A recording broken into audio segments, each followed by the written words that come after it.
My main motivation as a scientist is to provide relevant information to improve people's lives. Hi, my name is Jim Roberts. I'm a research chemist here at the NOAA Chemical Sciences Division in Boulder, Colorado. My name is Gaby Petron. I'm an atmospheric scientist and I work at NOAA and CIRIS. My first awareness of ozone in the wintertime oil and gas fields was some work that was done in Wyoming around 10 years ago or so. It's not usually where we see ozone. Usually we see it in summertime urban areas. So that got us interested. Ozone can also be produced in the wintertime under the right meteorological and emissions conditions.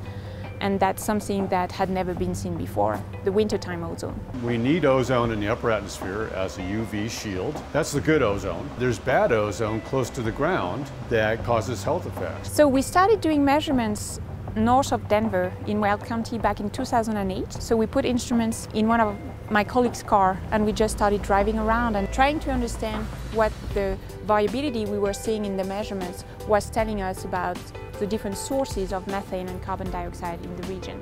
And we found a lot of little methane sources in the oil and gas field. The problem shows up when there's snow on the ground in these basins. And what happens is that snow does two things. It reflects sunlight. So the solar radiation was about 50% stronger than it usually is in the wintertime. Everything was trapped in a very shallow layer, about 150 to 200 meters thick.